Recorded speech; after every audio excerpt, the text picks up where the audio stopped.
देवी देवताओं को पूजने से मन को शांति मिलती है और घर से दुख दर्द दूर होते हैं।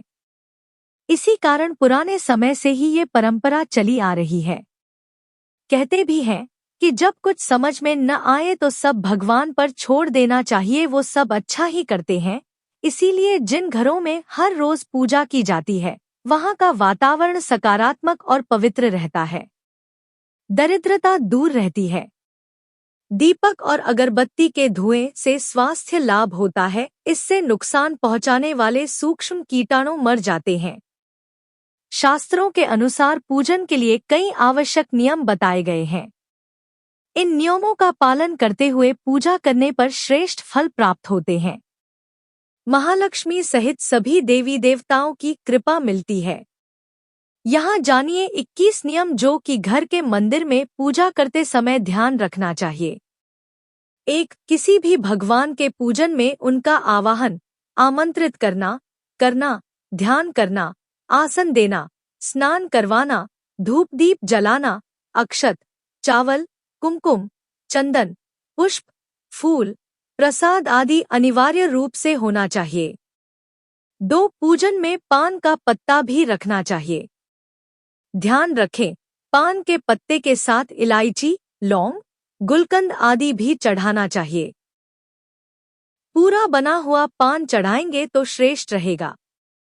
3. देवी देवताओं को हार, फूल, पत्तियां आदि अर्पित करने से पहले एक बार साफ पानी से अवश्य धो लेना चाहिए। 4. सभी प्रकार की पूजा में चावल विशेष रूप से चढ़ाए जाते हैं। पूजन के लिए ऐसे चावल का उपयोग करना चाहिए जो अखंडित, पूरे चावल हो यानी टूटे हुए ना हो। चावल चढ़ाने से पहले इन्हें हल्दी से पीला करना बहुत शुभ माना गया है। इसके लिए थोड़े से पानी में हल्दी घोल लें और उस घोल में चावल को डुबोकर पीला किया जा सकता है। 5. पूजन कर्म में इस बात का विशेष ध्यान रखें कि पूजा के बीच में दीपक बुझना नहीं चाहिए। ऐसा होने पर पूजा का पूर्ण फल प्राप्त नहीं हो पाता है। 6. भगवान विष्णु को प्रसन्न करने के लिए पीले रंग का रेशमी कपड़ा चढ़ाना चाहिए। माता दुर्गा, सूर्यदेव व श्री गणेश को प्रसन्न करने के लिए लाल रंग का, भगवान शिव को प्रसन्न करने के लिए सफेद वस्त्र अर्पित करना चाहिए। 7. किसी भी प्रकार के पूजन में कुल देवता, कुल देवी, घर के वास्तु देवता, ग्राम देवता आदि का ध्यान करना भी आवश्यक है। इन सभी का पूजन भी करना चाहिए। 8. पूजन में हम जिस आसन पर बैठते हैं उसे पैरों से इधर-उधर खिसकाना नहीं चाहिए। आसन को हाथों से ही खिसकाना चाहिए। 9. यदि आप प्रतिदिन घी का एक दीपक भी घर में जलाएंगे तो घर के कई वास्तु दोष भी दूर हो जाएंगे। 10. सूर्य, गणेश, दुर्गा, शिव और विष्णु ये पंचदेव कहलाते हैं। इनकी पूजा सभी कार्यों में अनिवार्य रूप से की जानी चाहिए।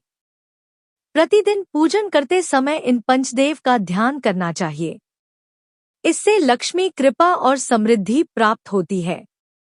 11. तुलसी के पत्तों को 11 दिनों तक बासी नहीं माना जाता है।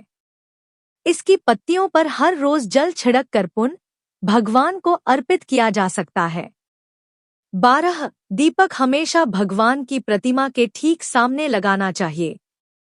कभी कभी भगवान की प्रतिमा के सामने दीपक न लगाकर इधर-उधर लगा दिया जाता है, जबकि यह सही नहीं है।